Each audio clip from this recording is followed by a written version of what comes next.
Our first reading today is from Proverbs chapter 19, verse 11. A person's wisdom yields patience. It is to one's glory to overlook an offense. And our second reading is also from Proverbs chapter 15, verse 1. A gentle response diffuses anger, but a sharp tongue kindles a temper fire. The word of God for the people of God. Thanks be to God.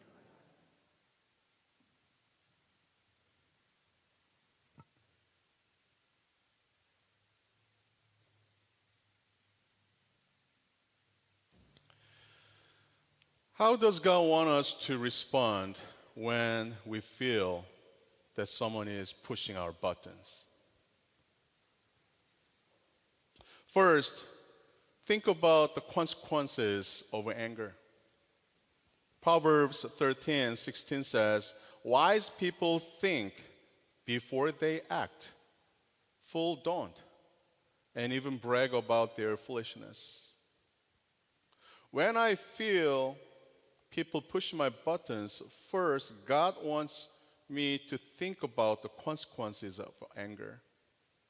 Before I lose my temper, think about what I might lose. And second, pour out your emotions to God.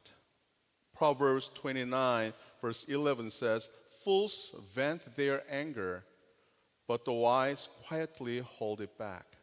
But if you bottle yourself up with the anger, you cannot breathe. You cannot. You need to vent it out one way or another. Have you ever swept things under the carpet again and again and again?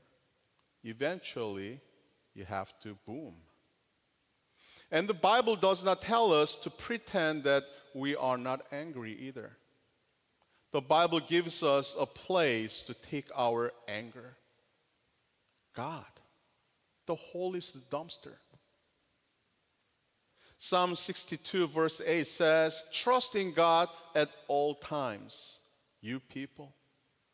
Pour out your hearts to God, for God is our refuge." Before you send the angry email, pray. Before you answer that text, pray. Before you call that person, pray. Before you say, "Let me tell you what I really think," say, "God, let me tell you what I really feel." Tell God everything, the good, the bad, the ugly, the beautiful. God can handle them. And if you need to revisit these two principles, check the church website. Visit the church website and click on my picture on that homepage. And you'll find the good news about them there. And we are going to talk about the third principle today. Pour out your heart to God. Let God receive it. Let God hold it. Let God help you understand it. And when your heart becomes less crowded, there is room for something else. And this is the important part. God wants to fill that empty space with something. When you empty your emotional container as you pour out your heart to God, what does God want to put into that space, that empty space? Compassion. When you have poured out your anger to God, God can help you see something you could not see while you were angry. God can help you look beyond what the person said to what may be happening inside the person. God can help you look beyond what they did to the pain behind their actions. Proverbs 19:11 says, "A person's wisdom yields patience. It is to one's glory to overlook an offense." The Bible is not saying pretend that nothing happened. It is not saying allow people to hurt you either. It is saying don't let the offense control you. Wisdom gives us patience. Wisdom gives us room. Wisdom helps you say, maybe there is more to this story.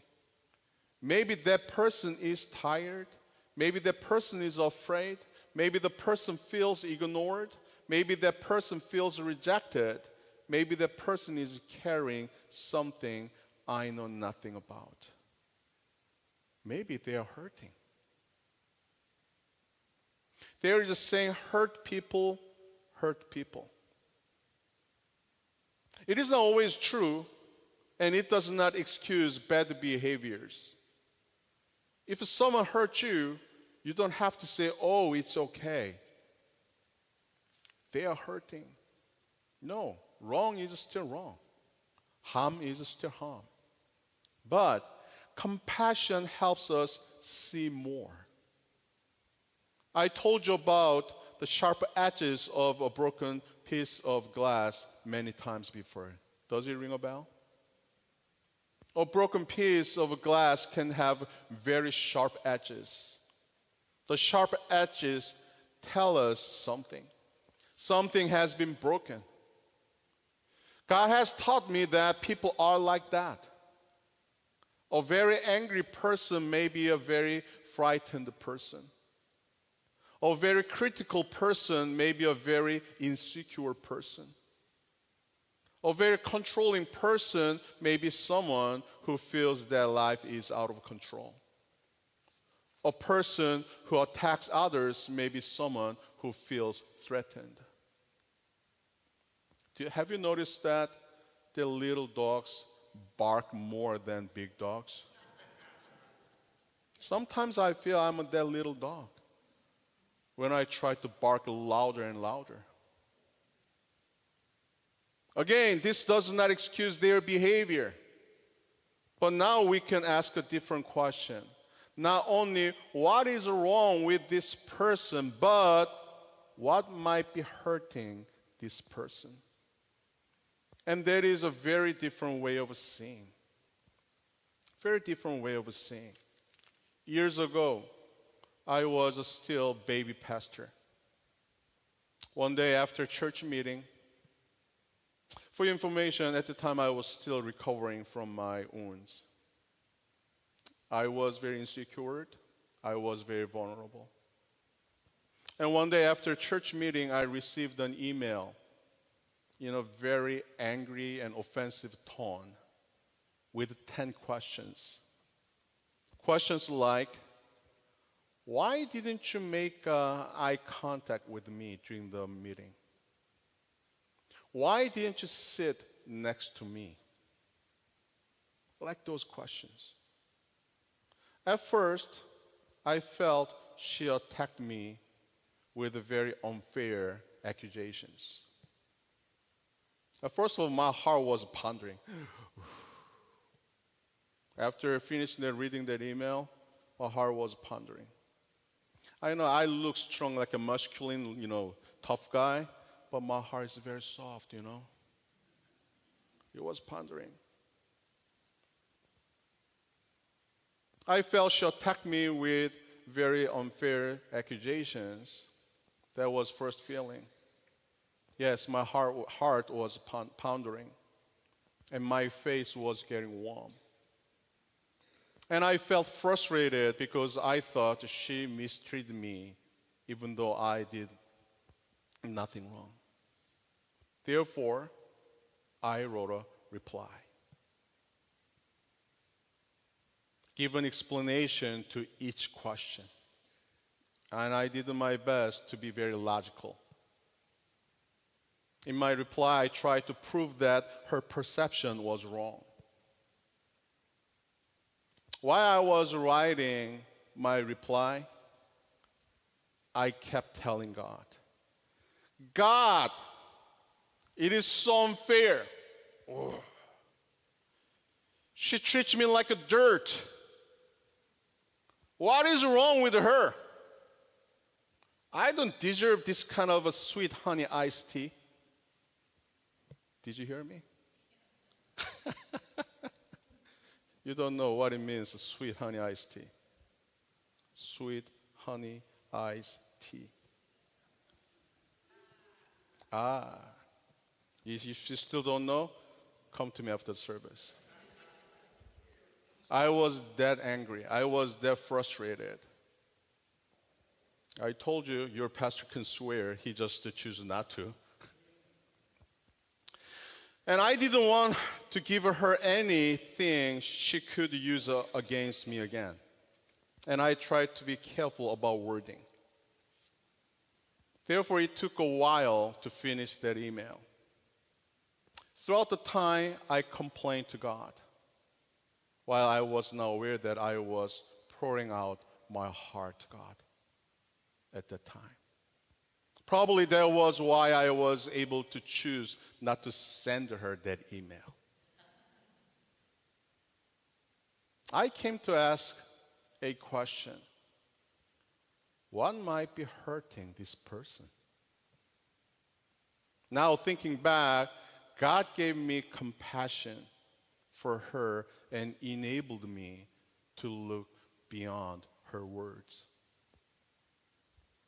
I instead called her and asked her to meet me in person. And at the end of the conversation, our long conversation, something else came out. Underneath all those questions was a much simpler message. I need attention. I need care. I need love.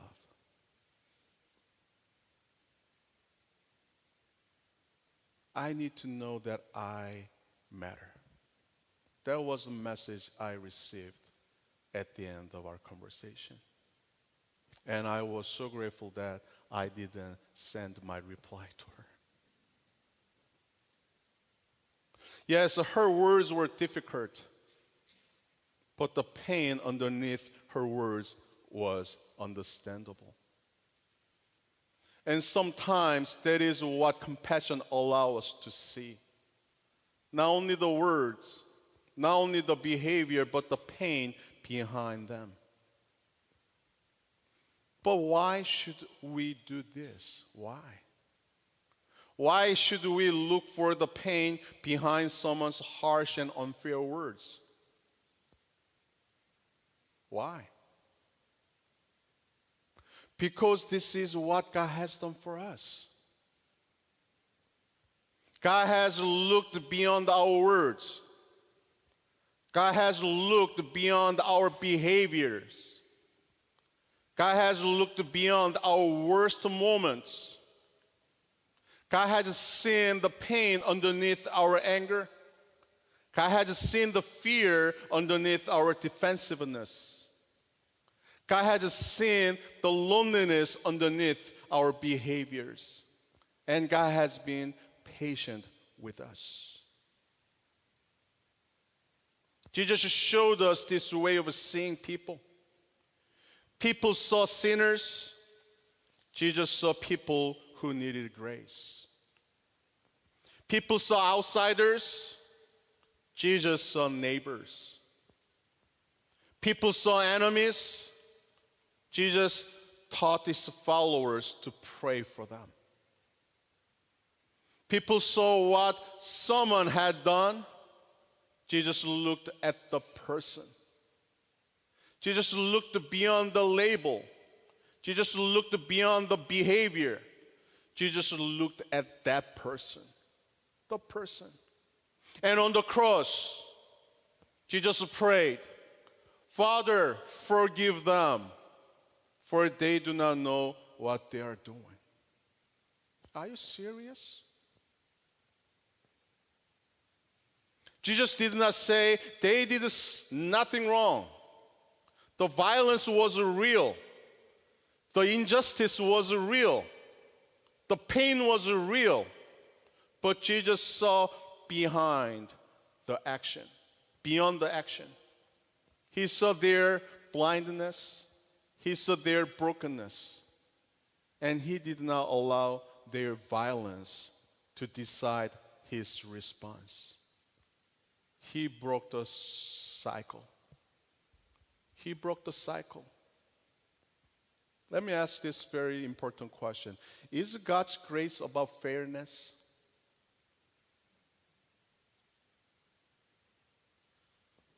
Yeah, I know. Is God's grace about fairness? Was it fair for Jesus Christ to sacrifice himself for our brokenness and sinfulness?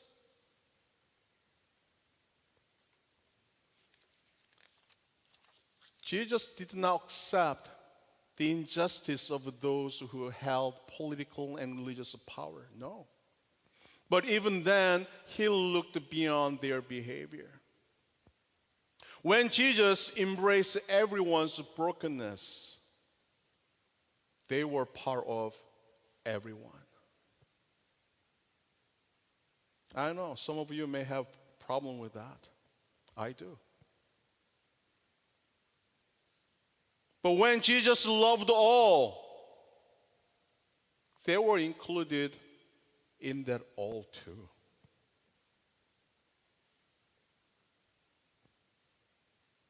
That's very uncomfortable truth, but that's truth.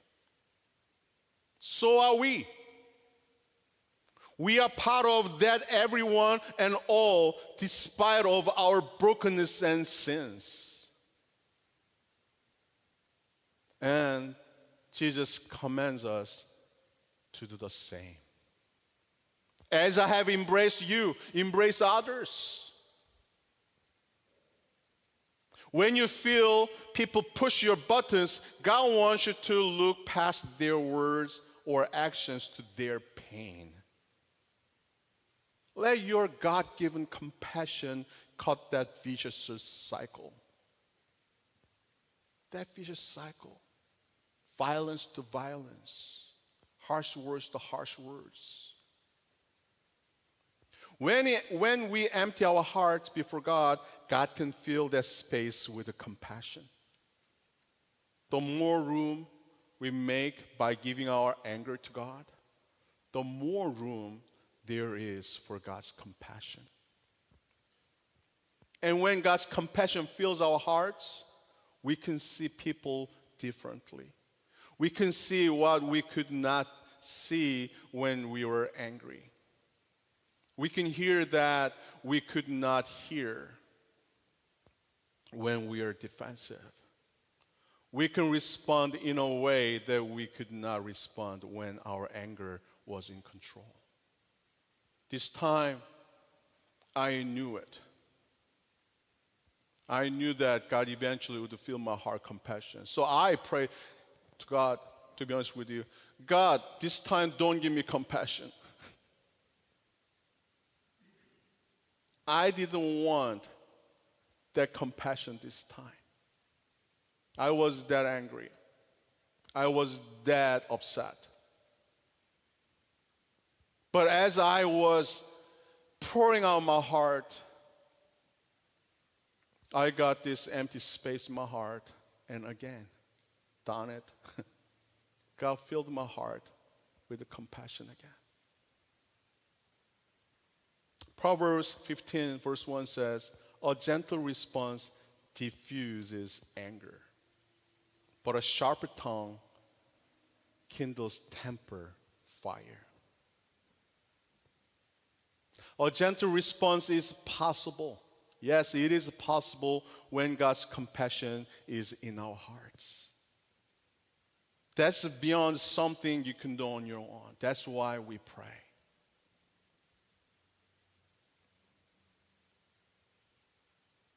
And good news is that someone says, if you know how to worry, you already know how to pray.